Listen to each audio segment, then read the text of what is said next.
Okay, dear students, welcome back. Now we will, in this video, we'll be discussing about how to use pre-trained word embedding. We'll be using GloVe. As I told you earlier, GloVe is actually global vector, which is uh, proposed by Stanford guys, and it has been learned on Wikipedia and Common Crowd. Right. Well, let's see how we work. I mean, the idea is simple. They have used all the text of Wikipedia, and they have trained, their embedding layer on the text of Wikipedia. And because Wikipedia text is quite rich, there are billions of words, and they have been occurred in multiple contexts. They have been used repeatedly. So embedding layer, which has been giving output about the words vector, is actually quite rich because it has seen that how frequently good occurs with excellent, how frequently good occurs with noun, how frequently pathetic occur with the other nouns, right? So actually these pre-trained embedding, because they have seen a lot of data, that is the reason why the vectors that we are getting for the words from GloVe, they are quite mature. I mean, they have seen enough data, more than 1 billion tokens, which means that its understanding is extremely rich. Right. So let's see how we use this pre-trained word embedding inside Keras. So the first thing you will be doing this time, remember we will be doing it from scratch rather than loading Keras IMDb dataset. I will be loading the original dataset, original IMDb dataset from this folder. This is my folder. You can download it. The link is also given, and you will download this IMDb dataset from here. Right. Once if it is available on your machine, you will have actually this arrangement of folder. You will have test folder. You will have train folder. Inside train folder, you will have positive and negative reviews. So all these are the negative reviews. You can see 12,500 negative reviews and same number in positive reviews. Right. So you will have all these available on your machine. Uh, I'm going to load it. So give the directory where you will be downloading it from, downloading it to, and then the train directory I will be referring to. The first thing that I'll be doing, I will be reading each of the text and keep it in this list, and its corresponding label I'll be writing here. Right. So I do it twice, once for all negative reviews and then for all positive reviews. Right. So the directory name is equal to and training directory. It means up to this, and then label which is negative. So I will first be reading everything from this folder, right? So what I actually do, I say file name, and I'm listing all the directory name, and if it is text file, I open connection to it. Remember, in book they're not using this, but we have to do it because otherwise you will see an error, right? So this is an important point. You will have to update the book code to include this argument, otherwise you won't be able to open connection to the file. Right. Then we say we read all the words from the first file, append those into this list. Right. And then I close file. And if label is negative, if we are here, we say inside this list, we add 0. Otherwise, if it is positive, we add 1 in this list. Right. So we do it for all the files first in negative, and then for all the file next in positive. Right. So end of the day, when this loop completes, you know that everything has been read from these two folders. From all these 12,500 will be read from here, and all 12,500 will be read from here, and they will be stored inside text and labels. Right. We do it. It will take some time. The next step is we have to tokenize the data. I've already told you what is tokenization. Right. So here we say that we will be limiting each review size to 100 words, right? And then we are going to train it on small data. Remember, I told you that when you are using pre-trained word embedding, the reason you will be using it because you will have very small data set. So here deliberately I'm using only 200 samples to train my model, right? And I'm validating it on 10,000 samples. The maximum unique words that I'll be considering is 10,000. I've already told you in IMDb there are more than 88,000 words, but we'll be considering only uh, top 10,000 most frequent words in IMDb. Right. So we use tokenizer from Keras. We fit on the text. I've already cleared this in one of my previous videos. And then we tokenize, all these sequences. When I print it, you can see it has found 88,582 tokens. The unique tokens it has found in the text, right? But we'll be considering only 10,000. Then data equal to, I'm padding the sequence, all the sequences, which I have, tokenized against each, in each token, I'm limiting the length to 100, right? I will be padding those sequences which are less than 100, and if they are greater than 100, I will be truncating them, right? Then when I see the shape, actually the shape of the tensor becomes 25,000 by 100 and 25,000. This is training, and this is test, right? Okay, I mean, sorry, this one is for the data tensor, and this is the label tensor. Okay, then I'm going to shuffle it indices. I will shuffle it based on a shape of 0, and then I randomly shuffle with the indexes.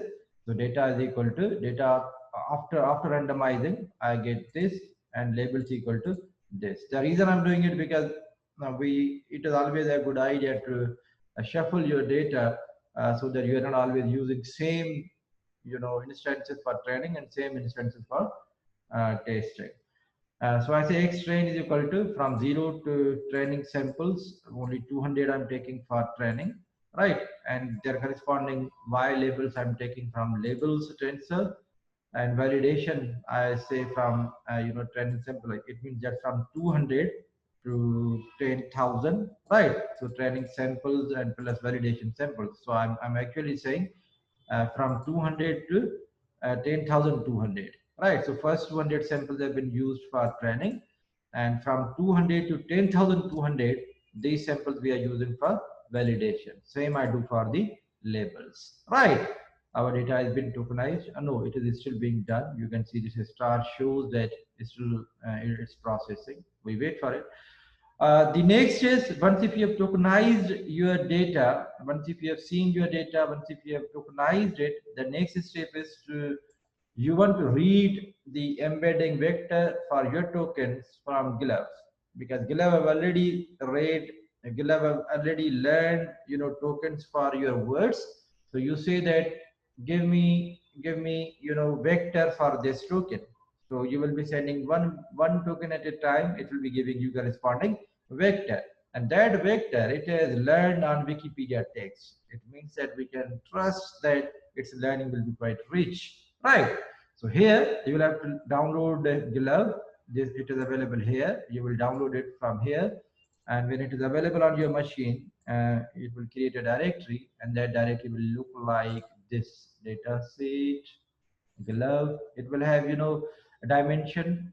It will have embedding of 50 dimension, 100 dimension, 200 dimension, and 300 dimension. Obviously, um, higher dimension is richer, but it will take more processing.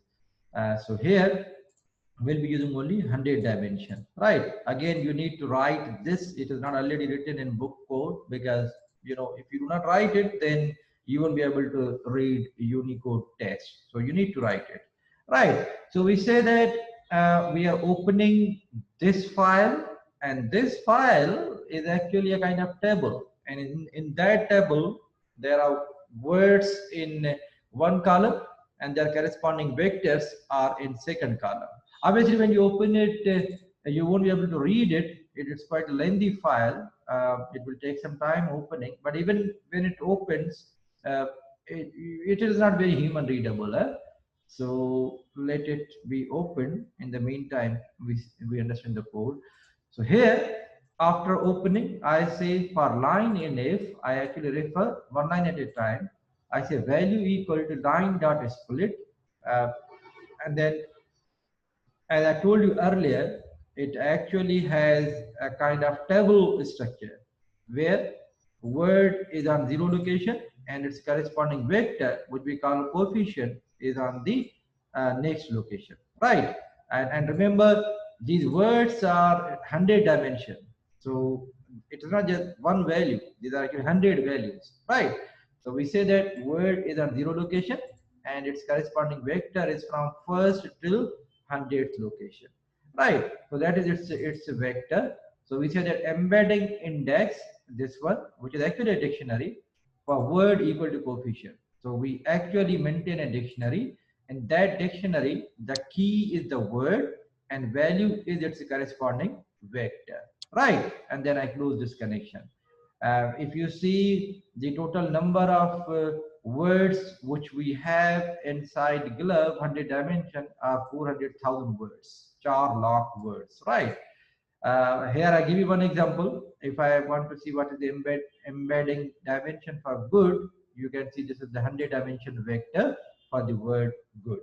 I mean, uh, your your GloVe says good should be represented by this vector, right? I mean, humanly we cannot make sense of it, but when this good is compared with excellent, its value should be very close to these vector.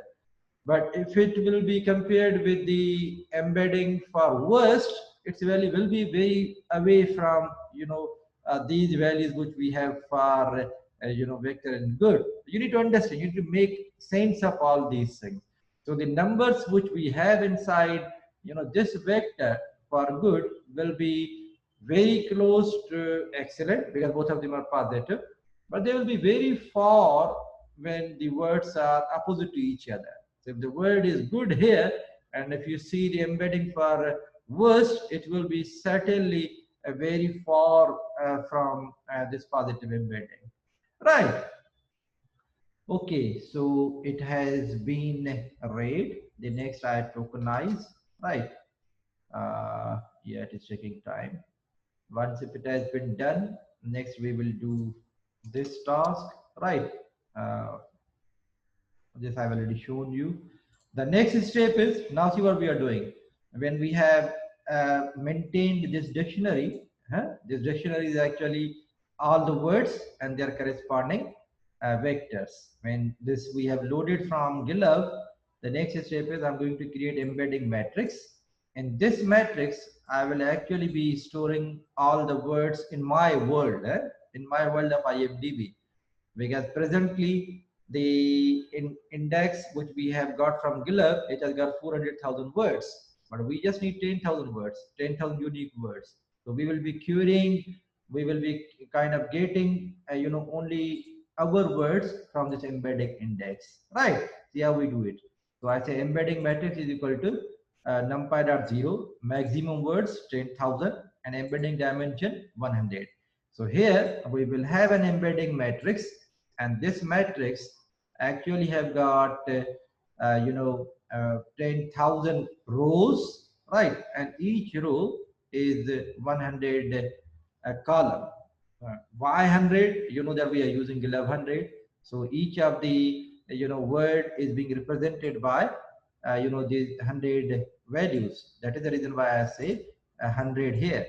And how many total words I'm using in my world? These are only 10,000 words, because maximum words, if you see the maximum words value which we have set here, it is 10,000, 10,000, right? So 10,000 unique words that we are using, right?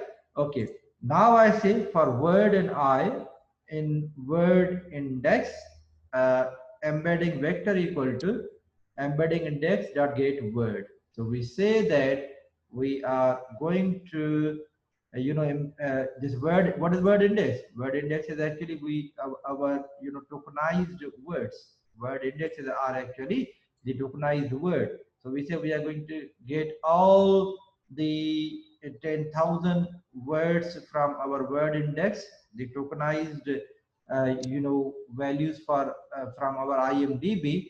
So we say we take one word at a time and we get its vector from embedding index. And what is embedding index? It is this that we have created. It is actually this dictionary that we have learned from GitHub, right? So we take one word at a time from IMDb, and then we get its corresponding vector from the dictionary that we have created from GitHub, right? So we create embedding vector. We say if I is less than maximum word, and if embedding vector is not none, then embedding matrix equal to embedding vector, right? So when this loop ends for all the 10,000 words that we are using in our IMDb problem, it will be having their corresponding vectors. So all the words will have their corresponding vectors, right? Okay, when this is done, now we define the model. We define the model in same way as we have been doing previously. You can see here, we create sequential model.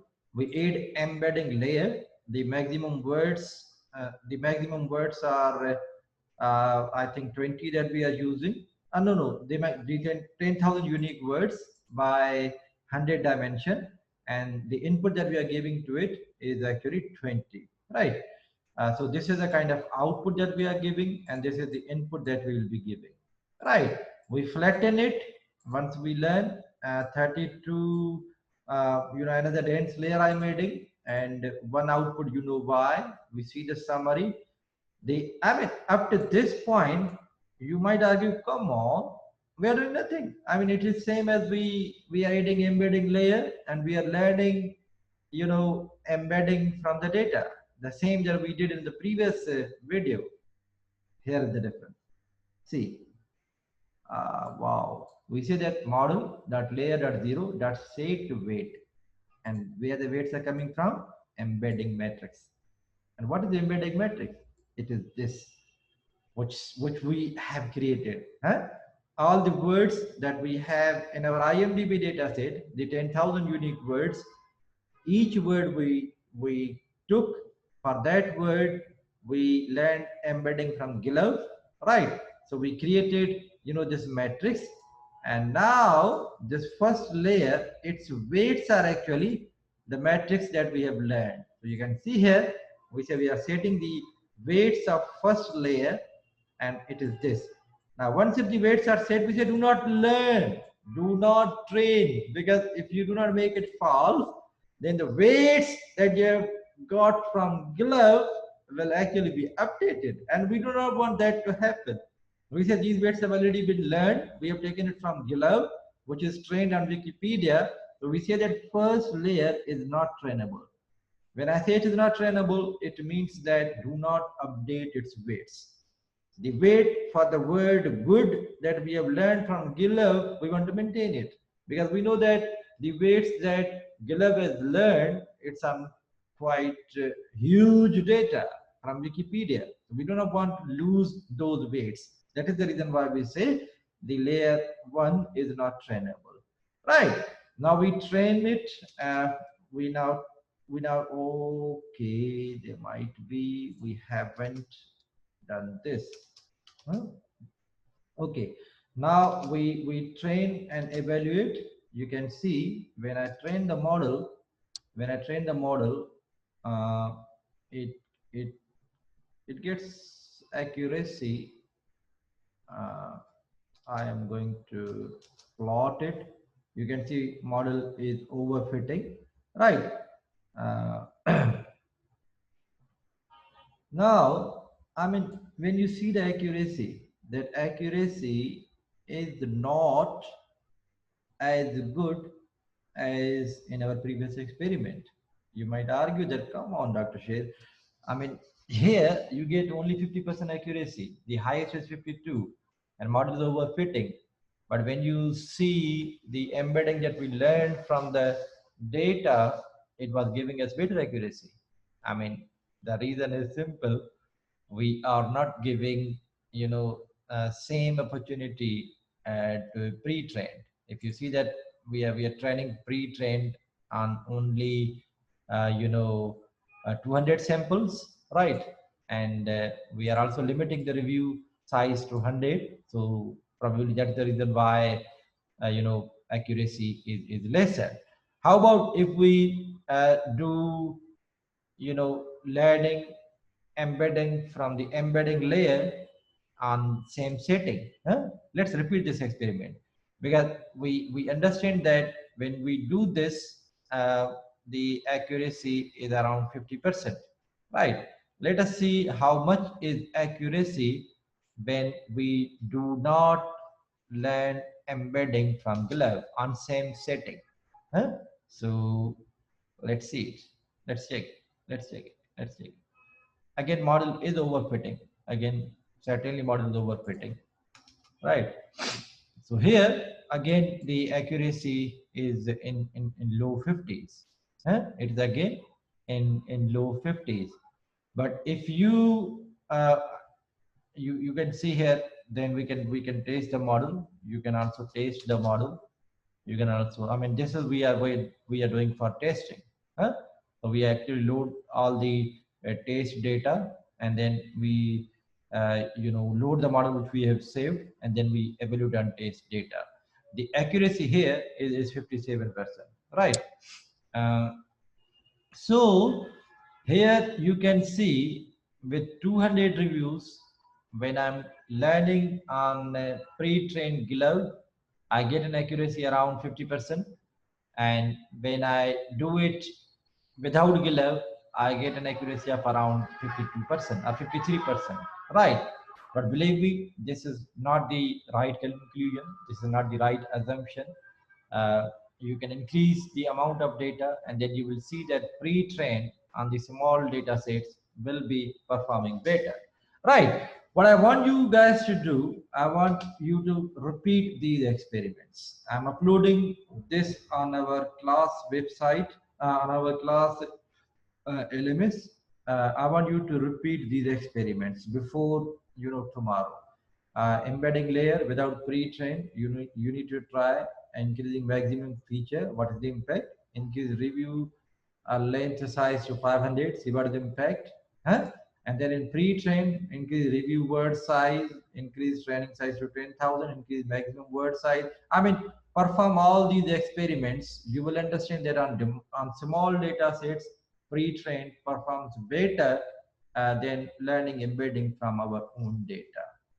Right. So I stop this video here. I hope that now you have grabbed the concept of using, pre-trained word embedding like GloVe, how to use it, as well as you have now learned how to learn your embedding from data. And generally, when you have got small data set, they say that you should go for pre-train. But if your data set is huge, if you already have got a lot of data, then it is recommended that you should learn embedding from your own data, because in your domain, your words might have different meaning than words in Wikipedia. So that is the reason why they say that when you have got a lot of data, then it is recommended that you should train on your own data set. Okay, I stop this video here. That's end of this week's contents. I will upload the forum. If you have any question, I can answer during tomorrow's class time. That is from 12 to 3. I will be online from 12 to 3. Before that, I'm expecting that you will complete all your videos, and when you complete all your videos, you will be writing questions on forum, and those questions which I will be answering you tomorrow during 12 to 3. Thank you very much. I end this video here, and see you tomorrow at 12 noon.